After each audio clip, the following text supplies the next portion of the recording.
이번 단기선교 앤 샌더라는 제목으로 발제를 맡게 된 오린교회 양승집사입니다. 저는 전공은 소아청소년과고 현재 한양대병원 교수로 재직 중입니다.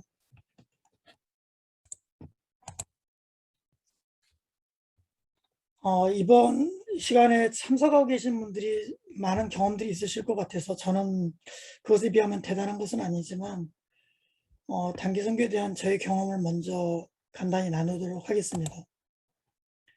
제가 섬기고 있는 오륜교회에서는 해마다 여러 의료선교팀과 아웃리치 팀으로 단기선교를 해오고 있습니다. 인도 랑강가 지역은 오륜교회가 품고 있는 종족 중에서 벵갈족이 거주하고 있는 곳으로 현재 10년째 단기선교팀, 그리고 코로나 전까지 2019년까지 10년째 같은 곳에 단기선교팀을 파송하고 있습니다. 저는 2번은 팀원으로, 2번은 팀장으로 의료선교를 다녀왔습니다. 매년 7월 말에서 8월 초 정도에 7박 8일로 다녀오는 일정이고, 준비 기간은 한 2달에서 3달 전부터 기도 모임 준비하고 또 각 사역팀별로 준비하는 그런 일정을 가지고 해왔고, 실제로 거기 가서 사역하는 것은 의료 사역은 약 4일 정도입니다. 장소는 남강가 지역하고 고노샴노골 섬 2군데로 나눠서 사역하고, 보통은 한 7명에서 10명 정도의 의료인이 참석하고 한 50명 정도 비의료인으로 구성되어서 현재 섬기는 선교사님을 중심으로 사역을 하게 됩니다. 아시다시피 인도는 카스트 제도로 신분을 구분하게 되어 있어서 저희는 그 계급 중에서 계급에 속하지 못하는 불가촉 천민들이 거주하는 곳에서 선교 사역을 하였습니다. 이곳에는 의료시설이 거의 없고, 있다고 해도 비의료인에 의해서 진료가 이루어지고 있는 그런 곳입니다. 현지 선교사님들에 의해서 진행 중인 사역은 2군데 교회를 개척하여서 방과 후 과외학교를 열고 있고, 고등학교 졸업 후에 대학이나 직업학교 진학을 위한 장학금 사역을 하고 있습니다. 또한 지역 개발을 위해서 태권도 사역, 보건위생 사역, 축구 사역, 취업 알선 등으로 섬기고, 매년 저희 교회에서 여름에 단기 의료 선교팀을 파송해서 의료 사역을 하고 있습니다. 처음에 저희가 가면은 첫날은 미리 정해진 40가정 정도를 조별로 방문해서 그 가정을 중심으로 이웃을 모아서 약 10개조로 나누어서 40가정 정도 방문해서 글 없는 책으로 복음을 전하고 있습니다. 그 다음에 내과, 외과, 치과, 통증의학과, 이비인후과, 수지침 팀 이렇게 꾸려서 약 2,500명 정도 매년 육신의 질병을 치료하고 복음을 제시하였고, 어린이 사역이 사실은 어떻게 보면 저 단기 의료 선교팀이라고 하지만 실제로 거기서 사역하는 걸 보면 우리가 보조적으로 의료 사역을 하고 어린이 사역팀이 주가 아닌가 싶을 정도로 매일 1,500명을 만나서 복음을 지시하고 그렇게 저희 사역은 이루어지고 있습니다. 의학적인 도움을 줄 수 없는 환자들을 많이 만나게 되고, 그럴 때는 하나님께 기도함으로 병 고침의 기적도 경험하고, 또 약을 처방받은 환자들을 모아놓고 복음을 제시하고 영혼 구원의 기도를 하였습니다. 저희가 한 2년 전부터는 먼 곳에부터 진료를 받기 위해서 2, 3일을 걸어온 그런 환자들이 다시 집으로 돌아가지 못하고 굶고 새벽 이슬을 맞으며 기다리고 있어서 제빵 사역을 시작했습니다. 뭐 제빵사가 간 건 아니고 배워서 청년들이나 또 비의료인 또 의료인들이 같이 새벽에 잠을 안 자고 제빵 도너츠를 만들어서 새벽에 한 150명 정도 밤을 지새워 만든 도너츠를 나눠주면서 그들의 마음을 위로하기도 하였습니다. 그리고 이제 저희가 사역을 다 마치고 나서는 인도 선교의 초기 선교의 현장들, 윌리엄 캐리 선교사 사역지나 또 지금 현재 오륜교에서 지원하고 있는 콜카타 선교센터 방문한 시간들을 가지게 되고 또 한자리에 모여서 그동안 받은 은혜를 나누고 또 간증하고 축복하는 시간을 가지고 7박 8일을 마치고 돌아오게 됩니다. 아마 제 경험은 CCC하고 그다음에 오린교회에서의 경험이 전부이지만 대부분의 단기 선교가 이런 식으로 진행되고 있을 것이라고 생각이 됩니다. 저는 단기 선교라는 단기 의료 선교라고 하는 그런 팀에서 의료인의 역할이 무엇인지 해가 갈수록 좀 고민이 되었습니다. 왜냐하면 우리가 의료를 시행하지만 실제로 4일의 진료로 의료로 어떤 성과를 내는 것은 제한이 있기 때문입니다.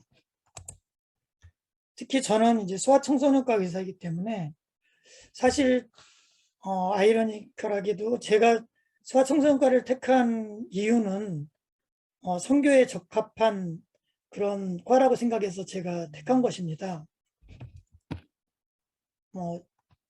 이해가 되실 것 같긴 한데요. 그래서 대부분 저희가 가는 선교 지역에는 아이들이 되게 많죠. 그래서 소아청소년과를 전공하면 가서 할 일이 많을 거다 생각해서 이 과를 택했는데 실제로 단기 선교를 나가봐서는 사실 소아청소년과가 할 일이 참 없는 겁니다. 그래서 가면서 내가 의료 선교를 가는데 소아청소년과가 무슨 도움이 되지 이런 생각을 갈수록 하게 되는 거죠. 어떤 때는 심지어는 가서 내과를 합니다. 내과 진료를 합니다. 소아청소년과 의사가 내과 진료를 하기가 쉽지 않습니다. 너무 그 질환군이 다르기 때문이죠. 어떻게 보면 너무나도 비전문적 의료 행위를 선교라는 그런 팻말 아래 허용되고 있는 그런 있어서는 안 되는 비전문적 의료 행위를 하고 온다라는 생각조차도 하게 되는 것입니다. 제가 그래도 여러 번 단기 선교를 갔다 오고 나서 내가 소아청소년과를 잘 택했다. 단기 선교를 가면서 갔다 와서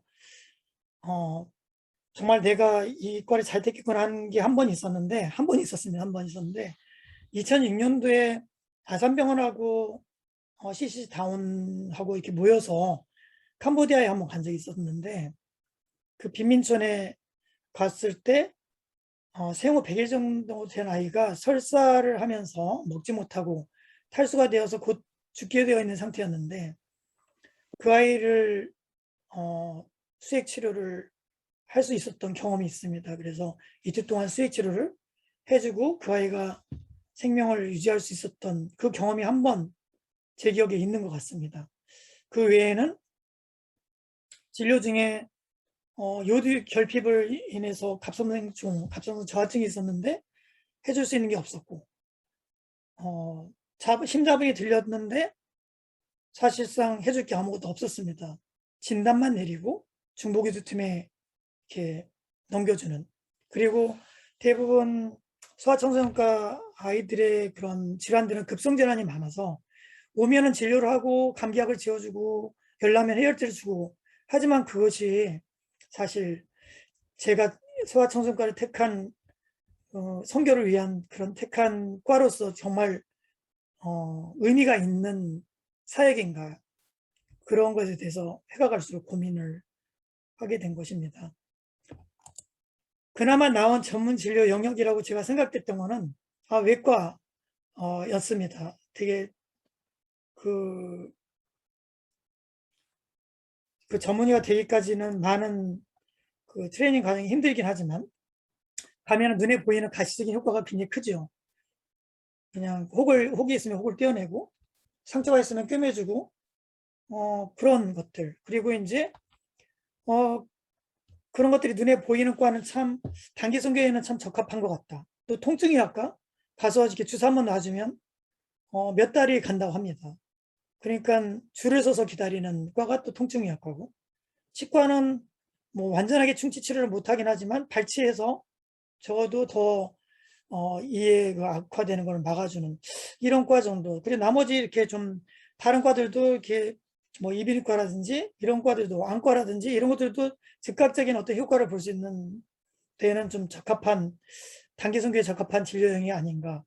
오륜교에서 파송한 저희 외과 선생님 중에서 선교사님이 한 분 계신데 가정의학과 보드를 따고 선교를 나가보니 할 일이 없어서 다시 외과 전공의를 다시 4년간 하고 다시 파송된 분도 계시기도 합니다. 그것이 아마 의료인으로서 단기 선교를 갔을 때 느끼는 공통적인 그런 느낌이 있지 않았을까, 저는 개인적으로 그렇게 생각을 합니다. 그래서 이제 제가 지금까지 경험을 말씀드리고 단기 의료 선교에 대해서 제가 생각하는 것들을 공유를 드렸고, 그 다음에 이제 샌더가 저희 주제 중에 하나인데, 샌더는 아마 다음 발제 하시는 분이 많이 준비하신 것 같아서 저는 간단하게, 그래서 선교사를 위한 파송자라는 그런 의미가 있는 건데, 세계 종말 전도에 참여하는 유일한 방법이 타국으로 비행기 타고 가는 것이냐, 많은 샌들의 생각은 바로 그것이다. 그래서 단기 선교를 많이 지원하고 또 1년을 준비해서 일주일을 갔다 오고 그런 것인 것 같습니다. 또 직업 선교사가 되려면 헌신적이고 열정적인 그런 지지자 그룹이 절대적으로 필요하죠. 그곳에서 서포트가 없으면 정말 직업적인 선교사가 굉장히 괴로움을 당하게 되는 것 같습니다. 보내심을 받지 아니었으면 어찌 전파리요. 로마서 10장에 있는 말씀이고요.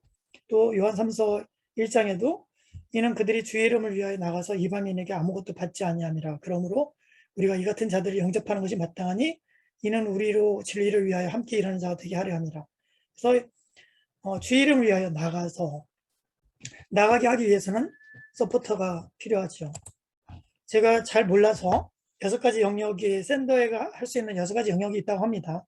그래서 선교사님들, 나가 계신 선교사님들에게 정서적 지원을 하고 또 자신이 속해 있는 그런 그룹에서 선교의식을 높이고 그런 또 지지자들 동원하고, 그 다음에 재정적인 지원을 하고 중보기도 하고, 그 다음에 여러 가지 물류 지원하고, 다시 또 선교사님들이 돌아왔을 때 정착하는 거라든지 이런 재입국을 지원하고, 이런 것들을 샌더가 하는 것이라고 합니다. 단기 의료 선교를 제가 생각해 봤을 때 샌더의 어떤 영역이 아닐까, 이번 그 발제를 준비하면서 그렇게 생각을 하고 저 개인적으로는 그렇게 좀 약간의 결론을 내려보았는데요. 단기 선교는 선교사라기보다는 샌더의 하나이고, 그러니까 샌더가 하는 것 중에 어떤 동원, 비의료원도 같이 뭉쳐서 가서 선교를 경험하고 다른 사람들에게 더 많이 해서 그 사정을 알게 하고 중보기도 팀을 더 꾸리고, 또 다음에 기회가 되면 그분들도 가서 선교사님들을 돕고, 또 저희가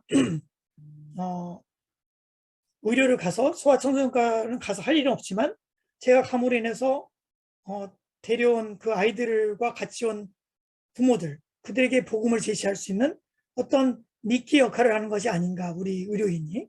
그런 생각을 하면서 저는 이 단기 의료 선교에 의료인이 참여하는 것은 아마 샌더가 되는 것이 아닌가, 그런 생각을 해봤고요. 또 제가 참 팀장도 2년이나 하고 그랬지만 부끄러운 것이 1주는 열심히 가서 휴가 내서 가서 하지만 나머지 51주의 삶은 어떤가.